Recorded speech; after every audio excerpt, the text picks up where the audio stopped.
Sir 11th तो हो गई बर्बाद, लेकिन 12वीं को आबाद करना है। 12वीं कैसे बचा लें? क्योंकि हम जब 11वीं कक्षा में थे तो हमने सोचा था बहुत पढ़ेंगे, बहुत पढ़ेंगे, बहुत ज़्यादा एनर्जी थी। जब हम 10वीं पास करके आए थे 11वीं में तो बहुत ज़्यादा एनर्जी थी और हमने सोचा था बहुत पढ़ेंगे। स्टार्टिंग में चला, बिल्कुल चला, लेकिन उसके बाद धीरे-धीरे करके कैसे वो पीछे हम चलते चले गए। पता नहीं क्या हुआ सर, कैसे क्या हुआ, और 11th में हम सही से पढ़ नहीं पाए। बस किसी तरह से पास हो गए हैं, लेकिन सर 11th उतने बढ़िया से नहीं पढ़ पाए। तो क्या 12th के साथ 12वीं के साथ भी वही होगा क्या? हम कैसे बचें? इस प्रेशर से कैसे बचें? इसी बात पर आज हम चर्चा करने वाले हैं। आज जानने वाले हैं कि 12वीं कक्षा में आप कैसे अपने आप को एकदम सुरक्षित करते हो और 95% से भी ऊपर जा सकते हो, और कैसे बच्चे जाते हैं, उन सभी की स्ट्रेटेजी को जानेंगे। ठीक है? तो सबसे पहले हम बात करेंगे कि भैया 11th बर्बाद काहे हुई है? क्योंकि पहले हमें ये पता होना चाहिए कि हमने कौन-कौन सी गलती की है। वो गलती अगर हमें पता है तो उसके बाद उसका सॉल्यूशन मिल जाएगा। तो सबसे पहले हम बात करेंगे 11th बर्बाद काहे हुई हमारी। तो भैया हमारे पास तो है, भाई 11th क्यों बर्बाद हुई है? सब 11th बर्बाद होने के कारण जो रहे हैं, वो कारण कुछ इस प्रकार से रहे हैं कि सबसे पहले रहा है बैकलॉग।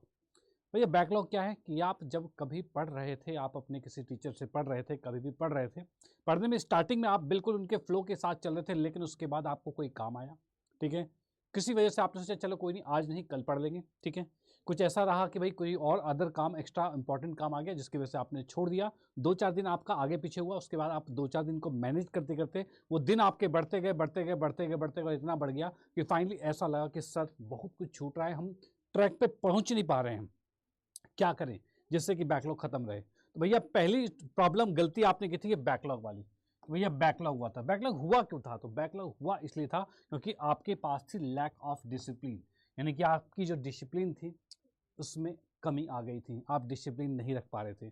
डिसिप्लिन में कमी यानी कि आपको जो काम करना है, जिसके लिए एकदम आप बने हुए हो, उस काम को छोड़कर आप अलग अलग दूसरे काम पर जा रहे हो। जितना आपने टाइम मैनेज किया हुआ था, इस टाइम पे हमें इतना पढ़ना है, इतना पढ़ना है, उस डिसिप्लिन को मेंटेन नहीं कर पा रहे हो। ये डिसिप्लिन मेंटेन करना बहुत इंपॉर्टेंट था, लेकिन आपने वहां पर मिस कर दिया। उसका तो ओवर थिंकिंग करने लग गए भैया, उसके बाद ओवर थिंकिंग करने लग गए कि सब ऐसा कर लेंगे, वैसा हो जाएगा, कोई नहीं हम कर लेंगे, बाद में कर लेंगे, कोई बात नहीं, कर लेंगे, ये कर लेंगे, वो कर लेंगे, और पता नहीं हो पाएगा नहीं हो पाएगा। फिर ये भी कुछ की थिंकिंग ये रहती है कि सर कर लेंगे, कर लेंगे, कुछ होती है भैया सर हमसे नहीं हो पा रहा, क्या होगा क्या नहीं होगा, हम बहुत डरे हुए हैं, ऐसा है वैसा है। तो उस कंडीशन में आप बिल्कुल नर्वस हो जाते हो, और नर्वस होने के बाद क्या रहेगा कि भैया बैकलॉग तो तय है, इस पर भैया एकदम गाज गिर रही है इनके कारण। और फाइनली सबसे इंपॉर्टेंट डिस्ट्रैक्शन, आपके दोस्त ने कहा चल भाई आज पार्टी है चलते हैं, दूसरे दोस्त ने कहा कि भाई चल आज घूमने चलेंगे उस साइड, ठीक है, भाई तीसरा बोलेगा छोड़ना है, इस टाइम हम खेलने का टाइम होता है, चलो खेलते हैं, ठीक है, इस टाइम ये करते हैं, उस टाइम वो करते हैं, उस टाइम वो करते हैं। तो मिला जुलाकर पढ़ने का टाइम सारा का सारा आपने यूटिलाइज किया सभी दोस्तों के साथ, इधर उधर के साथ। फाइनली हुआ क्या? हुआ सिर्फ डिस्ट्रैक्शन।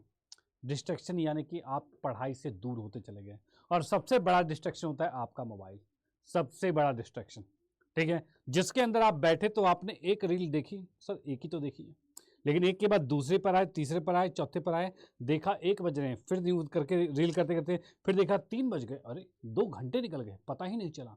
यही होता है इसलिए डिस्ट्रैक्शन, जिसके कारण से आपके बैकलॉग बनते गए और आप पिछड़ते गए, पिछड़ते गए, पिछड़ते गए, और फाइनली पिछड़ इतना गया कि किसी तरह से जान बचाकर सर 11वीं पास करी है, बस हो गई है बर्बाद, लेकिन पास कर लिया है। अब 12वीं को कैसे बचाया जाए, मुद्दा ये है कि 12वीं को कैसे बचाया जाए। तो भैया जो गलतियां यहां पर कर दी हैं वो गलतियां दोहरानी नहीं, अगर दोहरा दिया तो भैया हो जाएगा गड़बड़, बिल्कुल गड़बड़ हो जाएगा। अब हम जानेंगे इस बैकलॉग से कैसे बचा जाए, हम 12वीं कक्षा में 12वीं में 95% से भी आगे कैसे जाएं, कैसे हम इससे आगे जाएंगे। तो यहां पर क्या बात करें, सबसे पहला और मोस्ट इंपॉर्टेंट बात ये रहेगी, क्या चीज है भाई, कि पहली प्राथमिकता आपको अपनी स्टडी यानी कि आपकी पढ़ाई को देना पड़ेगा। यानी होता यह है कि आप जब भी पढ़ने के लिए बैठते हो तो उसके बाद लगता है कि यार वो वाला काम थोड़ा ज्यादा इंपॉर्टेंट है, पढ़ाई थोड़ी देर बाद भी कर लेंगे तो क्या फर्क पड़ जाएगा। भैया मुझे अगर रात को कहीं जाना है, किसी दोस्त के यहाँ जाना है, तो आज का काम छूट भी जाएगा तो क्या भाई कल कर लेंगे, क्या दिक्कत है। तो आपके साथ होता यह है कि घर का काम हो, चाहे बाहर का काम हो, चाहे यार दोस्तों के साथ कुछ भी हो, हर चीज पहली होती है, पढ़ाई तो बाद में भी कर लेंगे। और अगर आपकी मेंटेलिटी ये बन जाए कि सर हमें क्या करना है, हमें पहले अपने पढ़ाई का, आज का मैंने जो टास्क लिया है इस टास्क को कंप्लीट करना है, फटाफट जल्दी जल्दी करेंगे और फिर हम बाहर के किसी भी काम, जो भी काम रहेगा XYZ, उसको करेंगे। ठीक है, यानी कि आपको क्या करना है कि आपको पहली प्राथमिकता देनी पड़ेगी आपको पढ़ाई कर। यानी कि अगर आपकी पढ़ाई छूट रही है तो आपके लिए बहुत बड़ा दिक्कत वाली, परेशानी वाली बात हो रही है। अरे ये क्यों छूट गया, ये क्यों छूट गया। बाकी काम छूटे कोई बात नहीं, लेकिन पढ़ाई नहीं छूटनी चाहिए। इस पर एकदम कॉन्सेंट्रेट होकर रहना है, बिल्कुल मुझे करना है तो करना है, बाकी कोई काम छूट जाए, लेकिन ये नहीं छूटना चाहिए। इस बात का ध्यान रखना। अगर आपकी मेंटलिटी इस प्रकार की हो गई तो आपको टॉप आने से कोई नहीं रोक सकता, ये ध्यान रखना। क्योंकि यहां से असली डिस्ट्रैक्शन आपका बिल्कुल खत्म होता है, क्योंकि आपको पता है मुझे आज इतना पढ़ना है तो पढ़ना है। आपने जो टाइम शेड्यूल बनाया है, मुझे इतना पढ़ना है, ये टॉपिक आज सर ने करवाया था, उसको कंप्लीट करना है तो करना है, चाहे जो हो जाए। तब आपको टॉप होने से कोई नहीं रोक सकता, ये ध्यान रखना। ओके, अब आते हैं बात नेक्स्ट पर। नेक्स्ट की बात करते हैं, नेक्स्ट क्या रहने वाला है। तो इसके बाद नेक्स्ट आता है परिश्रम। परिश्रम तो करना पड़ेगा भैया, भैया परिश्रम तो करना पड़ेगा। ऐसा नहीं कि आपने तय कर लिया कि भैया हाँ हमें पढ़ना है, हमारी फर्स्ट प्रायोरिटी पढ़ाई है, किताब लेके दिन भर बैठे हुए हैं और बस बैठे हुए हैं, पढ़ नहीं रहे हैं। भैया परिश्रम करना पड़ेगा, एक सिस्टमेटिक तरीके से परिश्रम करना पड़ेगा, मेहनत करनी पड़ेगी, ये बात का ध्यान रखना है। और वो कैसे करना है, क्या वो स्ट्रेटेजी रहने वाली है, क्या वो परफेक्ट प्लान रहने वाला है जिससे कि आप परिश्रम करोगे। तो उसके लिए मैं आपको बता दूं कि आपको करना क्या है। जैसे कि आप ऑनलाइन स्टडी कर रहे हो, अगर आप ऑनलाइन स्टडी कर रहे हो तो उस कंडीशन में आपको लाइव क्लास, भाई ये लाइव क्लास बिल्कुल नहीं छोड़नी है, लाइव क्लास डेली लेनी है। डेली आपकी लाइव क्लासेस लेनी है, आपकी जो भी आपने परफेक्ट चुना हुआ है कि इस चैनल से हम पढ़ रहे हैं तो डेली क्लास लेनी है, ध्यान रखना। ठीक है, तो हम यहाँ पर देख पा रहे हैं लाइव क्लास डेली आपको लेनी है। वहाँ पर जो भी क्वेश्चन आपको करवाया जाए, कहीं भी किसी भी टीचर से पढ़ रहे हो, उसमें जो क्वेश्चन कराए जा रहे हैं या कोई एक्स्ट्रा क्वेश्चन जैसे DPP तौर पर आपको प्रैक्टिस के लिए पेपर दिए जा रहे हैं, क्वेश्चन दिए जा रहे हैं, उन क्वेश्चनों की प्रैक्टिस करनी है डेली बेसिस पे। ऐसा नहीं कि एक दिन छोड़ दिया, एक दिन छोड़ दिया, नो नो नो नो।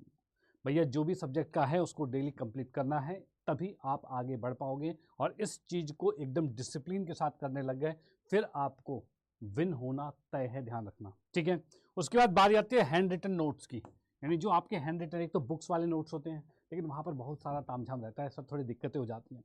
लेकिन हम बात करते हैं भाई क्या, हैंड रिटन नोट्स। यानी टीचर्स जो नोट्स बनाता है वही नोट्स अगर हमें मिल जाए तो चीज़ें आसान हो जाती हैं। या फिर जो टीचर्स पढ़ा रहे हैं उस टाइम पे मैंने खुद नोट्स बनाए हैं, अपने तरीके से बनाए हैं कि भाई ऐसे ऐसे मुझे समझ में आएगा, वो रिटन नोट्स अगर आपके पास हैं तो उसके बाद रिवीजन टाइम पे वो आपके लिए एकदम रामबाण ही रहेंगे।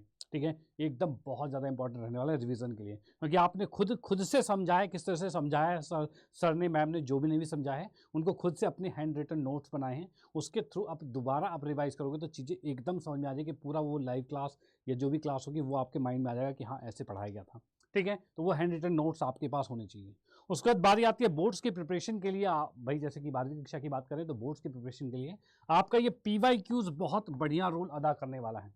भैया पिछले वर्षों में किस प्रकार के क्वेश्चंस पूछे गए हैं, प्रीवियस ईयर क्वेश्चन जो है, पिछले वर्षों के किस प्रकार के क्वेश्चन थे, किस प्रकार से उसे हमें अटेम्प्ट करना है, कैसे उसे लिखना है जिससे कि हमारे कुछ भी नंबर ना कटे, पूरे के पूरे नंबर आ जाएं, इस तरीके से पूरा पैटर्न किस प्रकार से उसे प्रस्तुत करना है, वो सभी चीज़ें अगर आपने ढंग से सीख ली प्रीवियस ईयर क्वेश्चन के साथ, तो आपको ये समझ में आ जाएगा कि पहले अगर ऐसा पेपर आया था तो ऐसा पेपर अब भी आएगा, उसी से रिलेटेड लेवल रहने वाला है। यानी कि मुझे उसको तो एकदम बेहतरीन तरीके से करना है। उसका आता है भाई बोर्ड्स के लिए मोस्ट इंपॉर्टेंट क्वेश्चन जो रहने वाले हैं, यानी उसी प्रीवियस ईयर क्वेश्चन के आधार पर जो बनते हैं आपके मोस्ट इंपॉर्टेंट क्वेश्चन, जो कि आपके बोर्ड्स में जिसके आने के सबसे ज़्यादा चांसेस होते हैं, उन सभी क्वेश्चनों को भी प्रैक्टिस करना होगा। सर कहाँ से करें प्रैक्टिस, ये देगा कौन हमें, प्रीवियस ईयर क्वेश्चन कहाँ से लाएं, बोर्ड्स के मोस्ट इंपॉर्टेंट क्वेश्चन कहाँ से लाएं, हैंड रिटन नोट्स कहाँ से बनाएं, कौन पढ़ाएगा, कहाँ से पढ़े, सर मज़ा नहीं आ रहा है, ये आ रहा है, वो आ रहा है, बहुत सारी दिक्कतें हैं। तो इन सभी दिक्कतों का एक ही इलाज है, और वो इलाज क्या है, तो वो इलाज आपके सामने ये है कि भैया आपको ये चैनल सब्सक्राइब कर लेना होगा, जिस चैनल पर आप ये वीडियो देख रहे हो, यूपी बोर्ड साइंस अड्डा 247।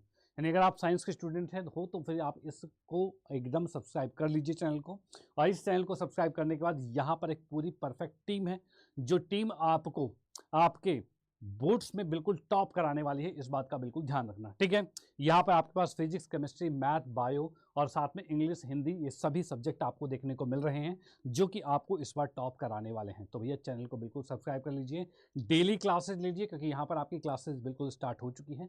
क्लासेस आप डेली लीजिए, ओके, जो भी टीचर्स पढ़ाते हैं उसको रेगुलर पढ़िए, और उसके बाद जो क्वेश्चन दिए जाते हैं उनकी प्रैक्टिस कीजिए। इतना करने के बाद भैया टॉप कैसे नहीं आओगे, बिल्कुल आओगे। आखिरी का वेट नहीं करना। कहीं तुम सोचो सर अभी तो पास हुए हैं, अभी थोड़ा रुक जाते हैं, तो भैया अगर रुक गए ना, अगर रुक गए अभी, तो फिर बैकलॉग की लाइन में रुक जाओगे, ये ध्यान रखना। ओके, तो भाई आपको अगर इस बार टॉप सच में करना है तो रेगुलर जुड़ जाओ, चैनल को सब्सक्राइब कर लो और साथ में बने रहो, मजा तो आता रहेगा। तो मिलते हैं क्लास में। ओके बाय, जय हिंद।